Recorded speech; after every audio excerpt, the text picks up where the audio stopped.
Hello dear students, welcome to डिप्लोमाला YouTube channel. तर आज मी सगळ्यात इम्पॉर्टंट सब्जेक्ट रिलेटेड पॉइंट मी तुम्हाला घेऊन आलेला आहे, दॅट इज अप्रॉक्सिमेट इस्टिमेट हा टॉपिक वर. आणि हा टॉपिक डील करतो कोणत्या सब्जेक्ट सोबत, that is estimating costing and valuation. सगळ्यात इम्पॉर्टंट सब्जेक्ट तुमच्या सिव्हिल इंजिनिअरिंग मध्ये. इस्टिमेटिंग कॉस्टिंग सगळ्यांना आलं पाहिजे. फॉर एक्झाम्पल तुमच्याकडे प्लॅन वगैरे असतील, प्लॅन आता जनरली सगळेजण ऑटोकॅड स्प्रेड ड्रॉइंग करतात, सगळ्याला जमतो, ठीक आहे. बट सगळ्यात महत्वाचं हे जे इस्टिमेटेड बजेट आहेत किंवा व्हॅल्यू आहे, व्हॅल्युएशन आहे, ते कशावर डिपेंड राहतं? तुमच्या इस्टिमेटिंग कॉस्टिंग या सब्जेक्टवर डिपेंड राहतं. करेक्ट आहे. किती खर्च लागणार, किती मटेरियल्स लागणार आहे मला कन्स्ट्रक्शन साठी, depending upon that particular suitable plan, ते काढण्यासाठी तुम्हाला इस्टिमेटिंग कॉस्टिंगचं नॉलेज असणं गरजेचं आहे. ठीक आहे. डाय स्कीम मध्ये पहिले काय होता, इस्टिमेटिंग कॉस्टिंग हे सब्जेक्टचं नाव होता. बट आता इथं इस्टिमेटिंग कॉस्टिंग अँड व्हॅल्युएशन असा हा सब्जेक्टचं नाव त्यांनी कोट केलेलं आहे. ठीक आहे. तर पहिले काय करू या व्हिडिओमध्ये, सगळ्यात महत्वाचं आपण इस्टिमेटिंग कॉस्टिंग अँड व्हॅल्युएशन म्हणजे काय, त्याचे पर्पजेस काय ते एकदा समजून घेऊ. आणि त्याच्यानंतर अप्रॉक्सिमेट इस्टिमेट वर मी 2-3 प्रॉब्लेम्स घेणार आहेत. आणि जे की तुम्हाला MSBT मध्ये कंपल्सरी प्रॉब्लेम पडणार आहेत. कशाच्या रिलेटेड? Approximate इस्टिमेटच्या related. लक्षात आलं का? तर एक तर तुमचा प्लिंथ एरियावर पडेल किंवा सर्व्हिस युनिट मेथडवर तरी पडेल. या दोन गोष्टी तुम्हाला लक्षात ठेवायचं आहे. ठीक आहे. सुरुवात करू. चला इस्टिमेटिंगचं डेफिनेशन सोबत आपण.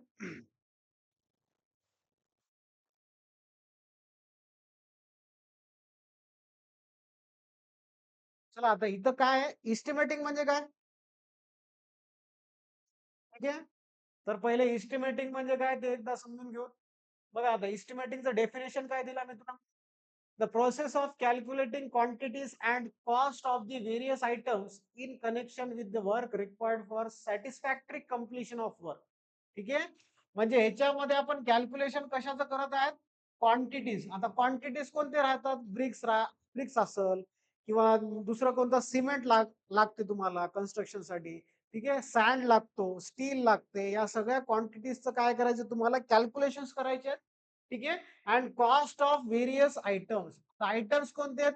फॉर एक्झाम्पल पर्टिक्युलर तुम्हाला एक्सकॅव्हेशन वर्क करायचं असेल किंवा ब्रिक वर्क करायचं असेल, वॉल कन्स्ट्रक्शन करायचं असेल, तर त्यांचं मेजरमेंट, ठीक आहे, किंवा त्यांचं कॉस्टिंग काढण्यासाठी तुम्हाला कशाचं यूज करावं लागते? That is इस्टिमेटिंग.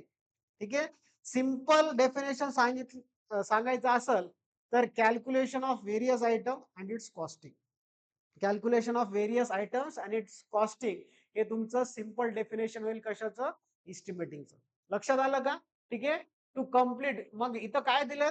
एक तर क्वांटिटीज कॅल्क्युलेट केलं तुम्ही, how much requirement of various materials तुम्ही कॅल्क्युलेट केलं depending upon your sizes of components and cost of various items in connection with work required for satisfactory completion. म्हणजे तुम्हाला कम्प्लिशन साठी या गोष्टी सगळं फॅमिलियर असणं गरजेचं आहे. कॅल्क्युलेशन्स करणं गरजेचं आहे, डिटर्मिनेशन करणं गरजेचं आहे. आयटम्स आणि त्याचे कॉस्टिंग हे इम्पॉर्टंट ठरल या दोन पॅरामीटर कशामध्ये? इस्टिमेटिंग आणि कॉस्टिंग मध्ये. सगळ्यात महत्वाचं इस्टिमेटिंग या वर्ड मध्ये दोन पॅरामीटर लक्षात ठेवायचे तुम्हाला. एक तर calculation of various items required और मटेरियल रिक्वायर्ड आणि त्याचे costing depending upon specified work. ठीक आहे. आणि हे कशासाठी करायलो? For the completion. आपल्याला अचीव काय करायचं? गोल अचीव काय करायचं? बरोबर आहे. बिल्डिंग कंप्लीट करण्यासाठी या सगळ्या गोष्टी तुम्हाला लागणार आहेत. ठीक आहे. आता नेक्स्ट काय? कॉस्टिंग. कॉस्टिंग म्हणजे काय? कॉस्टिंगचा अर्थ आहे कन्स्ट्रक्शनच्या अगोदर मला अमाऊंट माहित असणं गरजेचं. मला किती एक्सपेंडिचर लागत आहेत, किती खर्च लागत आहेत, या गोष्टी मला अगोदरच माहित पाहिजेत. मग ह्याच्यासाठी तुम्हाला कोणतं टर्म इम्पॉर्टंट राहील तिथं? That is estimating. काय डेफिनेशन बघा? The process of calculating actual cost of work. किती लागणार आहेत या सगळ्या गोष्टी मला माहित आहेत. मटेरियल किती लागतो, मटेरियल पर पर रेट मध्ये किती आहेत किंवा त्याचा रेट किती आहे, कॉम्पोनंट क्रिएट केल्यानंतर त्याचा पर व्हॉल्यूम रेट किती ठरणार आहेत, या सगळ्या गोष्टी आपण एकच पॅरामीटर काढण्यासाठी यूज करतो, दॅट इज कॉस्टिंग. ठीक आहे, दॅट इज कॉस्टिंग. कॉस्टिंगचा अर्थ काय, the process of calculating actual cost of work before its execution. कन्स्ट्रक्शनच्या अगोदर मला माझं अमाऊंट, बजेट, एक्सपेंडिचर सगळ्या गोष्टी माहीत असण्यासाठी तुम्हाला काय डिटर्मिनेशन करावं लागेल किंवा काय कॅल्क्युलेट करावं लागेल, तुम्हाला पर्टिक्युलर प्रोजेक्टचं कॉस्टिंग काढणं इम्पॉर्टंट आहे आणि हे तुमचं इम्पॉर्टंट पॅरामीटर ठरेल वाईल एक्झिक्युटिंग द वर्क और while execution of the work. लक्षात आलं का? The cost, actual cost before execution असं लिहिलं तरी चालते, काही प्रॉब्लेम नाही. ऍक्च्युअल कॉस्ट म्हणजे काय, किती लागणार आहे, ऍक्च्युअल कॉस्ट मला किती, ऍक्च्युअल खर्च किती लागणार आहे माझ्या कन्स्ट्रक्शन, बिल्डिंग कन्स्ट्रक्शनला बिफोर एक्झिक्युशन म्हणजे कन्स्ट्रक्शनच्या अगोदर, हे माहित असणं गरजेचं आहे. लक्षात आलं का? या सगळ्या गोष्टी तुम्हाला इम्पॉर्टंट ठरणार आहेत या सब्जेक्टच्या रिलेटेड. ओके. आता ह्याचे पर्पजेस काय, कशासाठी कन्स्ट्रक्शन करतो, म्हणजे कशासाठी आपण ह्या गोष्टी शिकत आहे, इस्टिमेटिंग आणि कॉस्टिंग. ठीक आहे, त्याचे पर्पजेस आपण one by one. Okay, next. आता बघा पर्पजेस काय, हे बघा एक क्वेश्चन इम्पॉर्टंट आहे तुमच्या एमएसबीटी मध्ये येऊ शकते. State the purpose of estimating and costing. ठीक आहे, तर first purpose to know the approximate cost of the proposed work. Approximate cost of the proposed work. ठीक आहे, माझ्या कन्स्ट्रक्शन साठी लागणार रफ कॉस्ट फाइंड आउट करण्यासाठी, ठीक आहे, मला काय लागणार आहे, कशाचा मदत लागतो मला, इस्टिमेटिंग आणि कॉस्टिंग. ठीक आहे, अप्रॉक्सिमेटचा अर्थ काय, जवळपास, म्हणजे रफ कॉस्ट आपण म्हणू शकतो फॉर कन्स्ट्रक्टिंग अवर स्ट्रक्चर. लक्षात आलं? ठीक आहे, इम्पॉर्टंट आहे. ठीक आहे, purpose that is to know the approximate cost of proposed work. त्याच्यानंतर सगळ्यात महत्वाचं, गव्हर्नमेंटचे काम करताना तुम्हाला दोन अप्रुव्हल लागतात. एक आहे ऍडमिनिस्ट्रेटिव्ह अप्रुव्हल आणि दुसरं टेक्निकल सँक्शन किंवा टेक्निकल अप्रुव्हल बोललं तरी चालतं. ठीक आहे, तर ऍडमिनिस्ट्रेटिव्ह अप्रुव्हल म्हणजे काय, म्हणजे फॉर एक्झाम्पल मला आता रोड कन्स्ट्रक्शन करायचंय, ब्रिज कन्स्ट्रक्शन करायचं. ठीक आहे, ब्रिजचं एक्झाम्पल घेतलं, तर ब्रिजच्या एक्झाम्पल मध्ये आपण काय करतो, पहिले पूर्ण डाटा काय आहे आपल्याकडं इन्व्हेस्टिगेट करतो. त्याच्यामध्ये सर्वे रिलेटेड असेल किंवा साईट एक्सकॅव्हेशनचा असेल किंवा साईट इन्व्हेस्टिगेशन असेल. ठीक आहे, आणि साईट मध्ये लागणारे काय मटेरियल्स असेल, या सगळ्या गोष्टी आपण काय करतो, कशामध्ये इन्क्लूड करतो, दॅट इज ऍडमिनिस्ट्रेटिव्ह. म्हणजे ते माहित होतं स्टार्टिंगलाच, कन्स्ट्रक्शनच्या अगोदर या सगळ्या गोष्टी आपल्याला काय होतात, माहित राहतात. ठीक आहे, आणि त्याला आपण प्रेझेंट करतो एका पर्टिक्युलर पेपरवर. ओके, आणि त्या पेपरला फॉर्मल ऍक्सेप्टन्स हे काय, इनिशियल स्टेजला माझ्या कन्स्ट्रक्शन किंवा माझ्या प्रोजेक्टला परमिशन भेटण्यासाठी तुम्हाला काय करावं लागते, पहिले तुम्हाला ऍडमिनिस्ट्रेशन मध्ये जावं लागतं. फॉर एक्झाम्पल तुम्हाला ब्रिज कन्स्ट्रक्शन मध्ये जायचं आहे, सॉरी ब्रिज बांधकाम करायचं आहे, तर तुम्ही कुठं जाणार, कोणत्या डिपार्टमेंटला कन्सल्ट करणार आहेत, that is PWD, public work department मध्ये. ठीक आहे, तर तिथं फॉर्मल ऍक्सेप्टन्स किंवा preliminary acceptance of the project भेटण्यासाठी तुम्हाला कोणतं सँक्शन किंवा कोणतं अप्रुव्हल नेसेसरी आहे, त्या ऍडमिनिस्ट्रेशनचं अप्रुव्हल नेसेसरी आहे.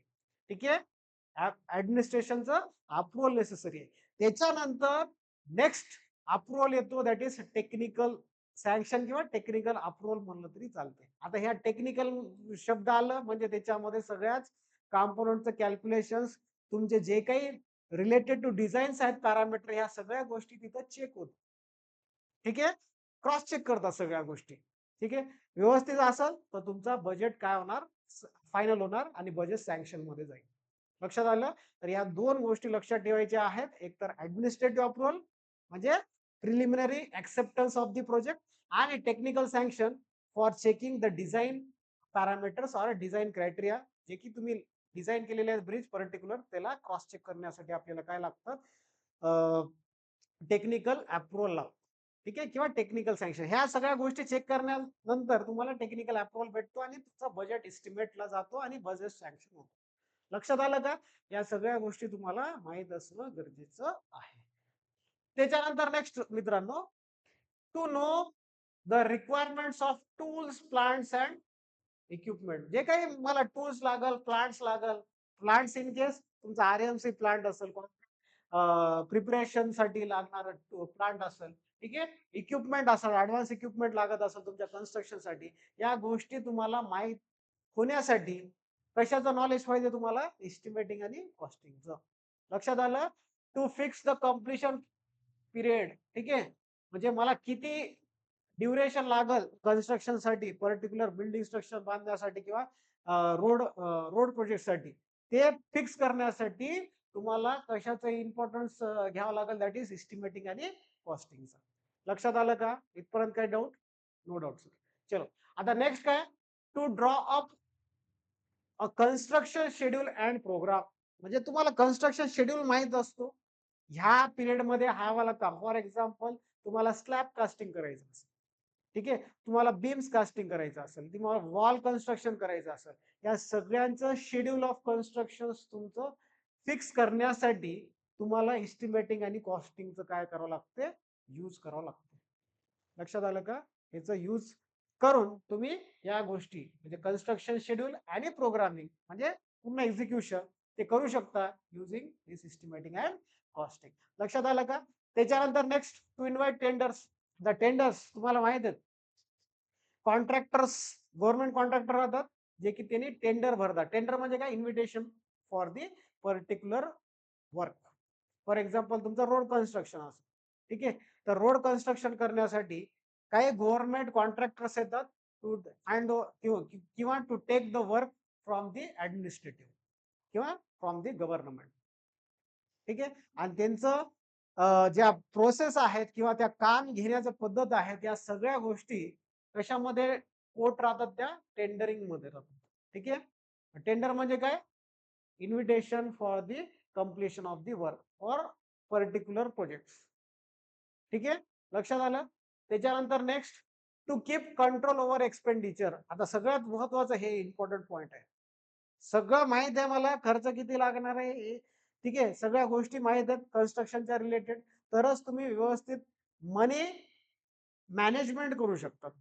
आणि समजा तुम्हाला माहितच नाही क्वांटिटी किती लागणार आहेत, माझ्या कॉम्पोनंट्स किती आहेत, ठीक आहे, कॉम्पोनंट मधल्या मटेरियल किती लागणार आहेत, या गोष्टी माहित नसेल तर तुमचा पैसा वाया जातो. बरोबर आहे? कॉन्ट्रॅक्टर तुम्हाला गोल फिरून घेईल, ठीक आहे. फॉर एक्झाम्पल, जिथं 50,000 लागणार आहे तिथं 70,000 सांगते, 20,000 त्याचं कमिशन मिळतं.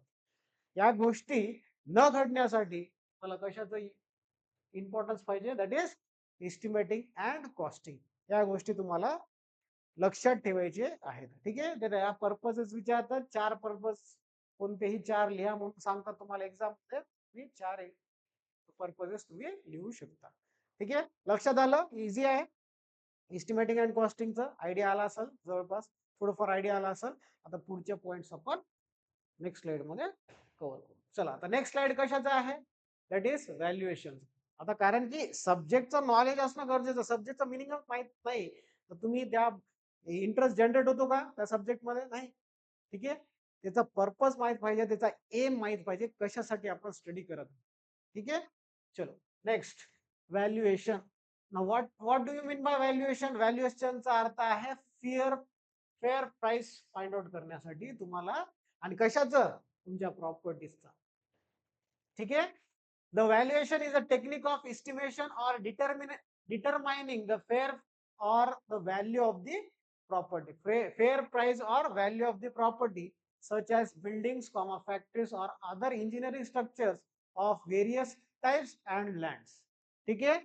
म्हणजे माझं प्राइस किती आहे, माझ्या प्रॉपर्टीचं प्राइस, फेअर प्राइस किती आहे, after comparing all the market values, all the market parameters, ते व्हॅल्यू काढण्यासाठी तुम्हाला कशाचं रिक्वायरमेंट असतो? व्हॅल्युएशनचा रिक्वायरमेंट असतो. टेक्निक आहे, सिंपल आहे, टेक्निक आहे, technique of estimating the fair price or value of the property. तर तुम्हाला फॉर एक्झाम्पल प्लॉट विकायचा असेल, तुम्ही घेतलेत 20 लाखाचं, तर 20 लाखामध्येच विकणार का? नाही, तुम्ही प्रॉफिट बघणार आहेत.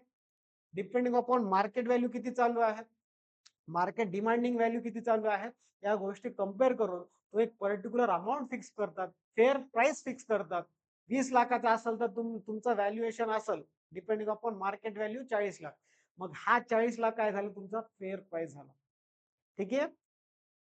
तर ह्या गोष्टी तुम्हाला फिक्स करण्यासाठी प्रॉपर्टीजचे व्हॅल्युएशन फिक्स करण्या किंवा व्हॅल्यूज फिक्स करण्यासाठी तुम्हाला कशाचं रिक्वायरमेंट राहतो, व्हॅल्युएशनचं राहतो. लक्षात आलं? इथपर्यंत काय डाऊट? चला आता कशासाठी युजफुल आहे buying and selling the property माहित आहे तुम्हाला? घेण्यासाठी किंवा विकण्यासाठी प्रॉपर्टी. फॉर एक्झाम्पल प्लॉट आहे, घेऊ पण फॉर एक्झाम्पल मला घ्यायचंय. प्रेझेंट व्हॅल्यू किती आहे? फॉर एक्झाम्पल तुमचा present value of that land असेल 50 lakhs. ठीक आहे, फॉर 1500 स्क्वेअर फीट. हे प्रेझेंट व्हॅल्यू, मार्केट व्हॅल्यू. आणि समजा तुम्हाला ओनर सांगितलंय किंवा ते समोरचा माणूस ब्रोकर सांगत असाल 70 लाख, तुम्ही पे करू शकता का रे? नाही. तर तुम्हाला फेअर प्राइस माहित असणं गरजेचं आहे, मार्केट मधलं. ठीक आहे, किंवा मार्केट व्हॅल्यू माहित असणं गरजेचं आहे, तरच तुम्ही विदाउट लॉस तुम्ही घेऊ शकता ती प्रॉपर्टी. आणि विकण्यासाठी तुम्ही प्रॉफिट बघता, बाय करण्यासाठी थोडं तुम्ही स्वस्त मध्ये भेटाव माझा प्लॉट, ह्या गोष्टी तुम्ही अज्युम करू शकता कशामध्ये, तुमच्या व्हॅल्युएशन्स मध्ये. लक्षात आलं का? त्याच्यानंतर नेक्स्ट आहे टॅक्सेशन. टॅक्सेस, टॅक्स कोट होतात.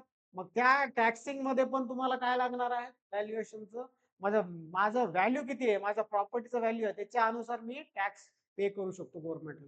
या गोष्टी फॅमिलियर होण्यासाठी तुम्हाला काय लागतात, व्हॅल्युएशनचं इम्पॉर्टन्स लागतो. त्याच्यानंतर रेंट फिक्सेशन. समजा तुम्हाला रेंटवर द्यायचं आहे तुमचं प्लॉट, ठीक आहे, लीज अमाऊंट वर द्यायचं असेल, तर तुम्हाला तुमचं व्हॅल्युएशन काढणं इम्पॉर्टंट आहे प्रॉपर्टीचं, त्याच्यासाठी पण लागतो. त्याच्यानंतर नेक्स्ट आहे सिक्युरिटी ऑफ लोन्स ऑर मॉर्टिगी. ठीक आहे, तर तुम्हाला लोन्स वगैरे घेण्यासाठी फॉर एक्झाम्पल तुमच्याकडं 1200 स्क्वेअर फीटचा प्लॉट आला आणि तुमच्याकडे अमाऊंट नाही. ठीक आहे, अमाऊंट नाही, तेवढं रिक्वायरमेंट किंवा तेवढं बजेट नाही आपल्याकडं, तर तुम्ही काय करता, बँक्स मधून लोन काढता. मग लोन काढण्यासाठी पहिले बँकवाला काय सांगतं, तुमचं व्हॅल्युएशन किती आहे, त्या जागेचा रेट किती आहे. तर ते लोन सँक्शन करण्यासाठी, लोनच्या प्रोसिजर फॉलोअप घेण्यासाठी तुम्हाला काय पाहिजे, कशाचं नॉलेज पाहिजे तुम्हाला, व्हॅल्युएशनचं नॉलेज पाहिजे. व्हॅल्युएशन ऑफ प्रेझेंट प्रॉपर्टी असणं गरजेचं आहे, त्याचं नॉलेज असणं गरजेचं आहे. लक्षात आलं? इथपर्यंत काय डाऊट? ओके, चलो. आता आपण नेक्स्ट याच्यामध्ये काय करणार आहेत, अप्रॉक्सिमेट इस्टिमेट वर प्रॉब्लेम्स घेणार आहेत. आणि तुम्हाला माहित आहे अप्रॉक्सिमेट इस्टिमेटचा अर्थ काय, it is the rough estimate. ठीक आहे, to know the rough amount of the particular और प्रपोज्ड कन्स्ट्रक्शन और प्रपोज्ड प्रोजेक्ट. लक्षात आलं? इथपर्यंत काय डाऊट? चलो नेक्स्ट. तर आपण ह्या जे व्हिडिओमध्ये इस्टिमेटिंगचं मिनिंग, त्याचे पर्पजेस, इस्टिमेटिंग कॉस्टिंगचं मिनिंग आणि त्याचे पर्पजेस, आणि त्याच्यानंतर आपण बघितलं व्हॅल्युएशन आणि त्याचे पर्पजेस. ठीक आहे, इथपर्यंत काय डाऊट आहे का? तर हा पूर्ण इंट्रोडक्टरी पार्ट होता फॉर इस्टिमेटिंग अँड कॉस्टिंग साठी. लक्षात आलं का? इस्टिमेटिंग आणि कॉस्टिंग व्हॅल्युएशन साठी हा इंट्रोडक्टरी व्हिडिओ होता. त्याच्यामुळं हा इंट्रोडक्टरी व्हिडिओ मध्ये मी प्रॉब्लेम्स ऍड करणार नाही. सेकंड व्हिडिओ मध्ये प्रॉब्लेम्स ऍड करणार आहेत. कोणत्या? अप्रॉक्सिमेट इस्टिमेटच्या, जे की एमएसबीटी मध्ये कंपल्सरी 4 मार्काला विचारतात. आणि हा जे पॉइंट्स घेतलेत, कोणतेही एक क्वेश्चन तुम्हाला एमएसबीटीच्या पेपर मध्ये दिसणार आहेत अपकमिंग एक्झाम्स मध्ये. ठीक आहे, जे समोर 2026 तुम्ही एक्झाम देणार आहे, त्याच्यामध्ये हमखास एक तरी क्वेश्चन तुम्हाला दिसल, दॅट इज इस्टिमेटिंग कॉस्टिंग, त्याचे पर्पजेस, व्हॅल्युएशन त्याचे पर्पजेस. ठीक आहे, हे तुम्हाला दिसणार आहे. ठीक आहे, आणि त्याच्यानंतर नेक्स्ट जे सेकंड व्हिडिओ आहे अप्रॉक्सिमेट एस्टिमेटच्या प्रॉब्लेम्सवर स्टार्ट करणार आहे. ठीक आहे, एनी डाऊट? चालते, आता भेटूया नेक्स्ट व्हिडिओ मध्ये. तोपर्यंत थँक्यू.